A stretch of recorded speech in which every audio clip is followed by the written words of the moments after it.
Hochul admin offers another deal to New York prison workers in desperate attempt to end the strike. Now, uh, the prison workers are on strike because of the terrible conditions in those New York prisons that happened since the HALT Act, the HALT law, which they passed in New York in 2021, and it's a global thing that they've been pushing for years.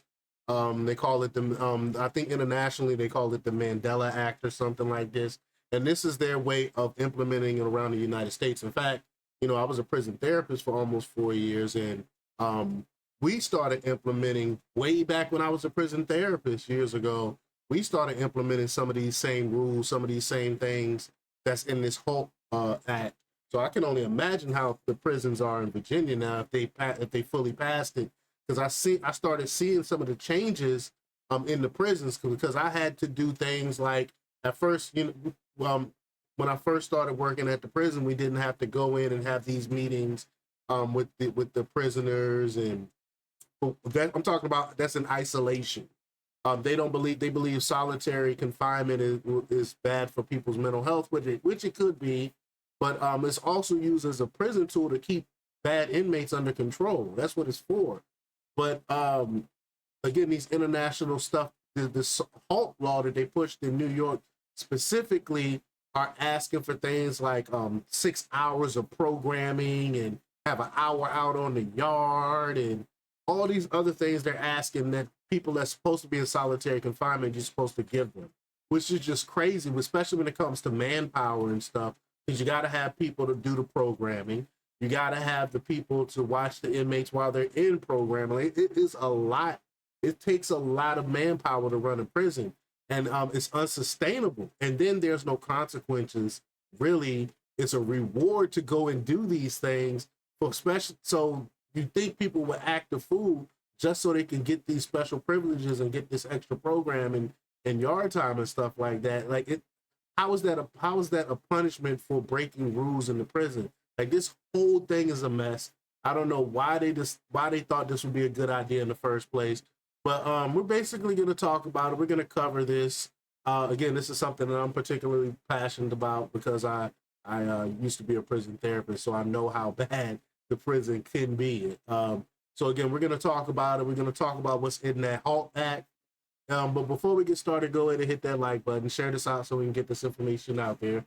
Subscribe if you're not already a subscriber, and hit that alarm bell so you know when I'm putting out new stuff. Also, check out my link tree in the description. It has a link to my Patreon. That's where I talk about things that I can't talk about here. There's also a link to my Instagram and my X account, so follow me there as well. All right, so let's get into this news. Now, this comes from the New York Post, and they report that Governor Kathy Hochul's administration is bypassing the correction officers union, offering illegally striking guards at over 30 New York prisons another deal if they return to work Friday.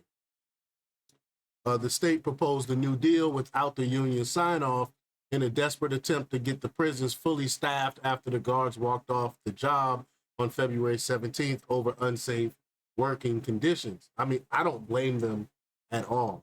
Again, because there is no consequence for these prisoners. But Department of Corrections and Community Supervision Commissioner Daniel Marcello, Martusello, however you pronounce his name, told reporters Thursday the new term would establish a committee, quote, focused on safety that would address concerns about the HALT law governing solitary confinement in prisons. Correction officers have argued the law limits their ability to control unruly inmates and safely do their job. And that's exactly um, what this law does. Like, so let me pull up. We'll come back to this article, but let me pull up. I asked Grok to break down this law for me. And if y'all haven't used Grok on X, I'm telling you, it's way more powerful than any other AI out there right now. They talk about the This is more powerful than deep sea. I'm not capping. But anyway, this is what Grok says. This is Grok 3. Grok says the HALT Act is a law passed in New York State in April 2021 and fully effective as of March 31st, 2022. So it's been about almost 3 years since it's been enacted. It aims to significantly limit the use of solitary confinement in state prisons and jails, addressing its well documented psychological and physical harms. The law reflects a shift towards more humane, rehabilitative approaches to incarceration. So here's what it does. Number one, limits solitary confinement duration. Solitary confinement, defined as confining someone in a cell for more than 17 hours a day, is capped at 15 consecutive days or 20 days total within a 60-day period. This aligns with the United Nations Mandela rules. This is what I was referring to earlier, which classify isolation beyond 15 days as torture. Number two, protects vulnerable groups. Certain populations are banned from being placed in solitary confinement entirely. These include people under 21 years old or over 55 years old, pregnant in the first 8 weeks postpartum, or caring for a child in a correctional facility with a physical, mental, or medical disability. Number three, create alternatives. For individuals needing separation beyond 15 days, the law requires placement in residential rehabilitation units, RRUs. And this is something that I was talking about. We started implementing when I was a prison therapist. I started seeing them doing this. We had to go to these meetings, and every few days we have to meet with these individuals in these units and talk about how long they're going to be here, all these other things. And it was just a huge waste of manpower, waste of time, when we could have been doing other things. It's just crazy. And so you got to have the manpower to do this, because you got to have people, you got to have officers in on these meetings, watching these inmates, taken away from other things. So it makes it less safe. That's what we're talking about by saying this is what they were talking about in New York when they said it's making them less safe.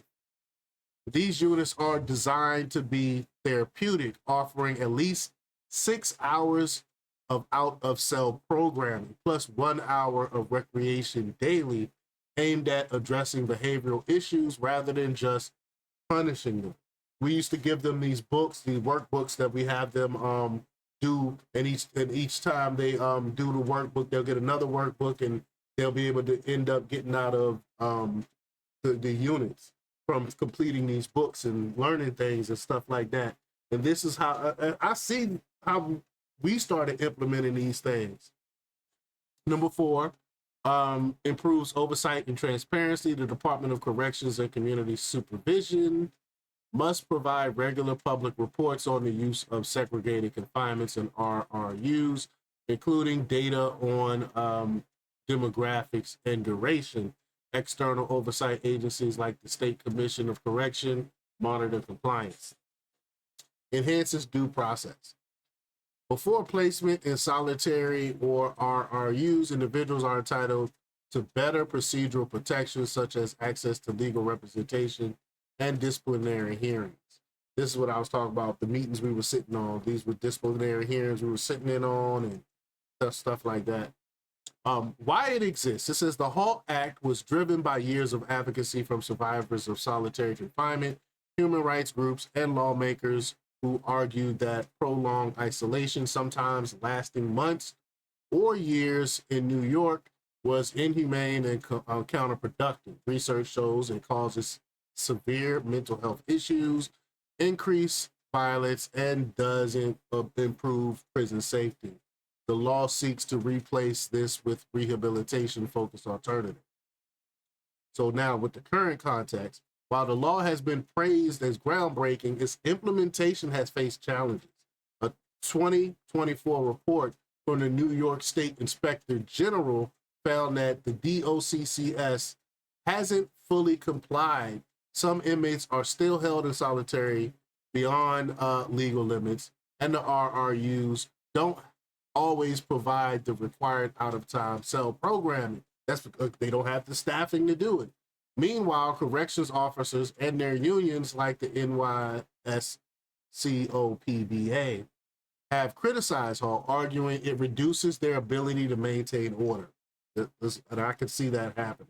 Citing a rise in prison violence since 2022, to give an example, inmate on inmate assaults reportedly up significantly.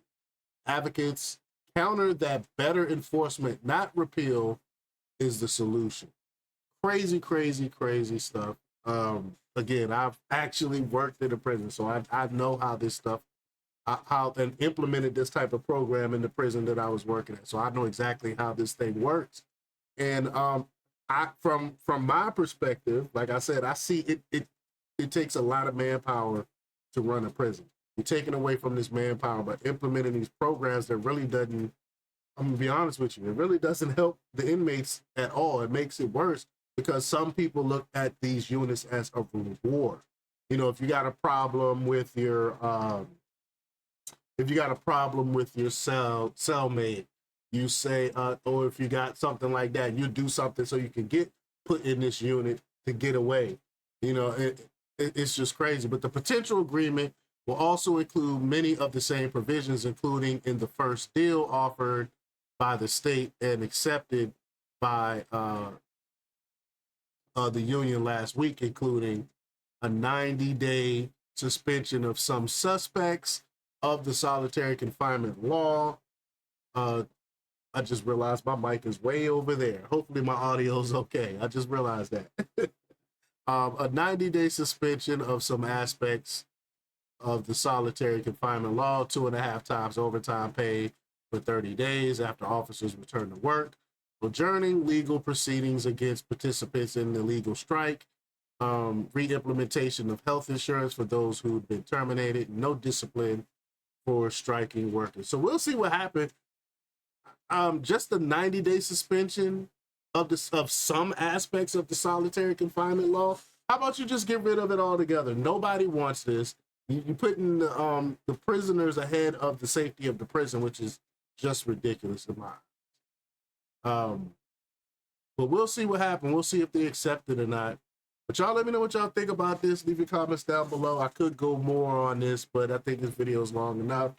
So y'all leave your comments down below. Like, share, subscribe, and check out jjthepsychotherapist.com for the latest in news. Until next time, peace.